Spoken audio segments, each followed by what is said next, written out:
Hey everybody, welcome back to Tailwater Outfitters. We're going to start a new series of videos called How the Heck Do You Do That?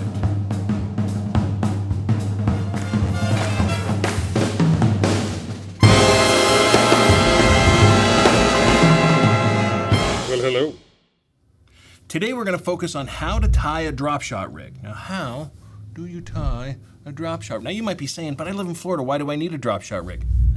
We're going to explain why at the end. So here's how we tie a drop shot. Now, this is just 12-pound mono, and there's actually a couple of ways a couple things you can do. VMC actually makes a hook that has a little, it's called a spin shot. It's actually got a little swivel in it, and the hook can spin, and it's kind of cool. But we're gonna go old school.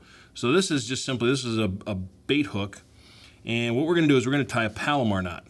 So I'm gonna come through, I'm gonna double my line through the bait. If you want to, I know it's hard to see it here because we're using mono, but if you want to see how to tie a Palomar really well, we have go to our videos.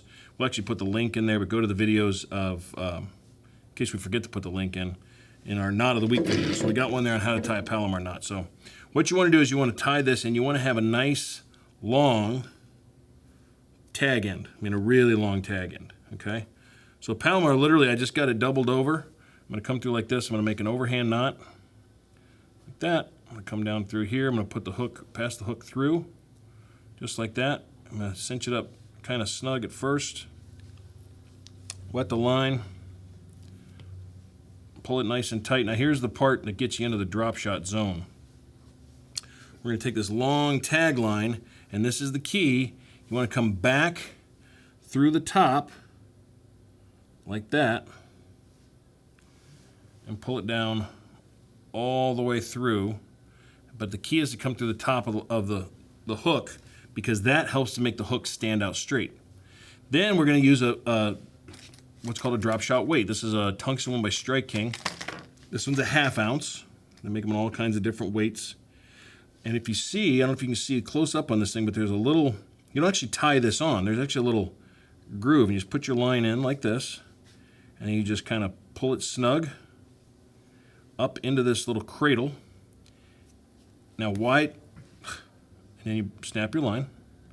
But why would you do this and not tie it on, you might ask? Well, in Florida it's not as big of a deal, because in Florida we don't have a bunch of rocks. But up north, when people are drop shotting, if the weight gets stuck in the rocks and they can't get out, you can pull on your line, it'll pop free, and then you just put another weight on.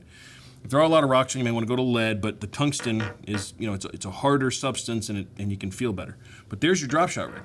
See that? Your hook's sticking straight out from the side, just like that. Here's the weight at the bottom. And then if we put something like, I don't know, a Zoom Super Fluke Jr. Super Fluke. Give me the snooker. All right, here we go. I'm going to take this. I'm just going to nose hook this bait right here. Just like this. Come right through. Just like that. Oops, I'm not very good at nose hooking. There we go. See that?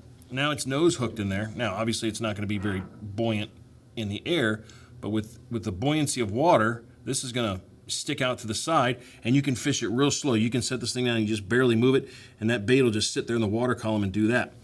Why else would you use it? Well, believe it or not, in Florida, we do a thing called power shotting, where instead of putting a little hook like this on, put a big old 3-4-aught worm hook and put a regular size worm on. You can use that if let's say you're bass fishing and you've got a lot of submerged vegetation down on the bottom. This way your weight is what gets down in the grass, and your bait will be swimming right above it.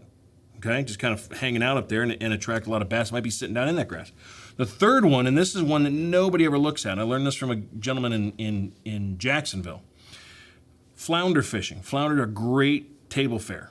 Why would you use this? Well, think of it this way. If you're throwing a Carolina rig, for instance, which is main line, weight, swivel, leader, and then your bait. So in other words, if it was coming through, if this was a Carolina rig, you're dragging your bait along the bottom like this, okay? And here comes your bait behind it. You're dragging your weight on the bottom, bait's behind it. This is going to reach the flounder first. So if here's your flounder, okay? These are great visuals, by the way. See? It hits him, spooks him, he swims off. Flip it around, throw in a drop shot. Now, you're not fishing vertically, you're casting it and retrieving it. Now, and I can do this easier. Here's your flounder, right? So here comes Mr. Bait fish. Now, the bait gets to the flounder before the weight does, and it's above him. Flounder are sitting on the bottom looking up for food. That's why they eat a lot of little creek chubs and minnows and things like that. Things that are going over top of them, they bounce off the bottom and get it. This little guy right here is really, really effective for fishing for flounder in those type of situations instead of throwing a Carolina rig. So it's an awesome way to catch bass. It's a way to catch flounder. You can use this thing to catch trout. I mean, it's virtually endless. I wouldn't try grouper fishing with it because, you know, they'll break it in half. But it's a fantastic way to fish. Really good in the wintertime when the fish get a little more lethargic, like bass, for instance. You can put an even smaller hook on it. You can put an even smaller bait on there, something that's just barely in a water column like this. You'll see them a lot of times up north when it gets really cold. A lot of those guys drop shot, and they'll find those fish that are stacked deep on the bottom where it's a little warmer, and they're just dropping a bait down, and they're barely moving that rod, but the bait's down there in the water doing this, just sitting right in front of them until finally one of them's like, okay, I'll eat that, and they do. And there you go, and then they win the Bassmaster Classic, and they become rich and famous, and it's crazy. So try this out. Try the drop shot. It's another thing to add to your arsenal of fishing, whether it's inshore fishing or bass fishing, which is the most popular. So try it. Drop shot. Try it now. Seriously. Shut the camera off and go try it now. Go. Now.